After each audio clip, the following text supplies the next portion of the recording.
Čaute, ja som Andreas a stavím sa, že každý z nás už v hre niečo poriadne pohnojil. Možno si omylom vymázal postavu s 1000 hodín, alebo si v zápale hnevu rozbil ovládač, čo ťa stal 50. Ale ver mi, tvoja peňaženka je v bezpečí oproti tomu, čo dokážu vyviesť profíci. Dnes sa nebudeme baviť o malých bugoch, pri ktorých sa zasmeješ. Dnes sa pozrieme na reťazovú reakciu omylov, ktoré hernú históriu stáli stovky milióny dolárov. Od jedného zabudnutého písmenka v kóde až po moment, kedy museli vývojári doslova nechať spadnúť mesiac na vlastnú hru, aby ju zachránili pred totálnou hanbou. Priprav sa, lebo toto je príbeh o tom, ako sa z videohier stal ten najdrahší koníček na svete. Ale pre tých, čo ich vyrábajú. Všetko to väčšinou začína nenápadne. Predstav si, že pracuješ na jednej z najočakávanejších hier podľa kultového filmu. Máš licenciu na votrelca, máš rozpočet, máš fanúšikov. A potom to vydáš a ľudia zistia, že tvoj obávaný xenomorf má IQ izbovej rastliny. Presne, toto sa stalo pri Aliens Colonial Marines. Hráči zúrili, recenzie hru pochovali po čiernu zem a Sega čelila miliónovým žalobám za klamlivú reklamu. Dlhé roky si všetci mysleli, že vývojári boli proste neschopní. Ale pointa prišla až po 5 rokoch. Jeden fanúšik sa vrtal v kóde a našiel jednu chybu. V slove TDR, prepojenie, ktoré hovorí umelej inteligencii, kam má ísť, bolo o jedno písmenko navyše. Theater. Tento jeden preklep v textovom súbore spôsobil, že najikonickejší lovec v dejinách sci-fi len zmetene narážal do stien. Milióny dolárov v ťahu, zničená povesť štúdia a stačilo použiť spellcheck. Ale viete, čo je horšie ako jeden preklep v kóde? Keď na dôležitú vec nezabudne programátor, ale samotný hráč, ktorý mal pod palcom majetok v hodnote reálneho bytu. Presne toto sa stalo v temnom vesmíre hry EVE Online. Táto hra je známa tým, že tam ľudia nerobia nič iné, len kujú intrigy a počítajú majetky. V roku 2014 tam jedna obrovská aliancia vlastnila dôležitú hviezdnu sústavu. EVE to funguje ako v realite. Ak chceš územie, musíš platiť nájom. Lenže, jeden hráč, ktorý mal na starosti automatické platby, na to proste zabudol. Možno išiel na kávu, možno mu vypadol internet. Výsledok bol ten, že systém ich zo sústavy proste vyhostil. Ostatné aliancie zavoniali príležitosť a okamžite zaútočili. Strhla sa 21-hodinová bitka, ktorú dnes poznáme ako masaker v BRP-RB. Keď hovorím masaker, myslím to vážne. Vybuchlo tam 75 titánov. To sú lode, ktoré hráči stavajú mesiace a ich hodnota v hernej mene po prepočte na reálne doláre presiahla 300 000 eur. Predstav si ten pocit, že si práve neúmyselne odpálil hodnotu luxusného bytu v centre mesta, lebo si zabudol nastaviť trvalý príkaz.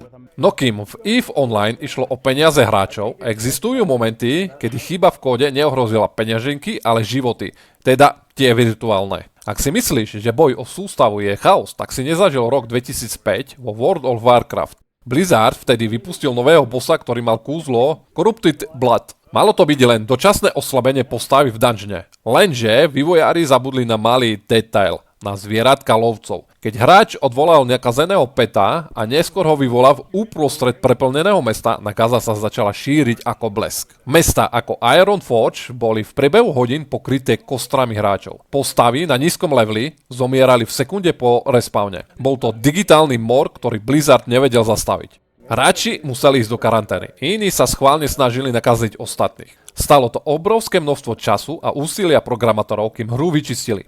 Táto chyba bola dokonca tak reálna, že ju neskôr študovali vedci, aby pochopili, ako sa šíria skutočne vírusy. Ale niekedy ani vedecké štúdie nepomôžu.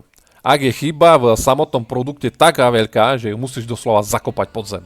Keď sa povie chyba, väčšina firiem sa ju snaží opraviť pečom. Ale v 80 rokoch peče neexistovali. Firma Atari vtedy držala svet za pačesy a mysleli si, že sú nesmrteľní. Kúpili práva na film E.T. mimozemšťan a programátorovi dali len 5 týždňov na dokončenie hry. Výsledok bol taký zlý, že sa takmer nedalo hrať. Atari však bolo tak pyšné, že vyrobili viac kaziet, než bolo reálne predaných konzol na trhu. Keď milióny ľudí hru vrátili do obchodu, Atari stalo pred kolapsom. Mali plné sklady odpadu, ktorý nikto nechcel. Ich riešenie? Naložili kamióny, odviezli tisíce kaziet do púšte v Novom Mexiku a tam ich doslova pochovali pod vrstvu betónu. Táto chyba stala firmu milióny. Takmer zničila celý herný priemysel v USA. A stala sa mestkou legendou, ktorú potvrdili až o 30 rokov neskôr, keď ti kazety vykopali. Bol to doslova pamätník ľudskej pýchy.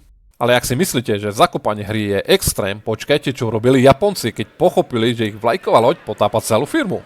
Hovorím o Square Enix. a ich pôvodnom vydaní Final Fantasy 14. Tá hra bola pri štáte v roku 2010 tak nefunkčná, že uražala aj verných fanúšikov. Grafika bola síce pekná, ale engine nestíhal. Napríklad jeden kvetinač v meste mal v kóde toľko detailov, že keby ich bolo v scéne viac, hra spadla. Firma si však uvedomila, že ak túto chybu neopravia, ich meno skončilo. Urobili niečo šialené. Zatiaľ, čo opravovali kód, v samotnom príbehu hry sa na oblohe začal približovať mesiac.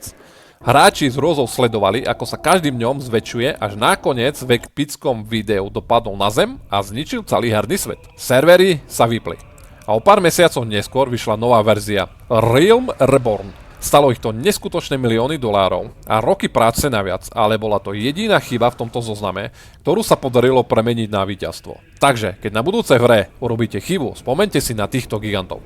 Nikto z nás nie je dokonalý. Len tie naše omyly väčšinou nekončia v púšti pod betónom alebo výbuchom za $300,000. Napíšte mi do komentárov, ktorý z týchto príbehov vás odpálil najviac a či by ste chceli druhú časť. Ja vám ďakujem, že ste videjko dopozerali až sem do konca. Nezabudnite zanechať odber, like, komentár, vás to nič nestojí a mňa to poteší. Ja sa s vami lúčim, majte sa krásne a čauky.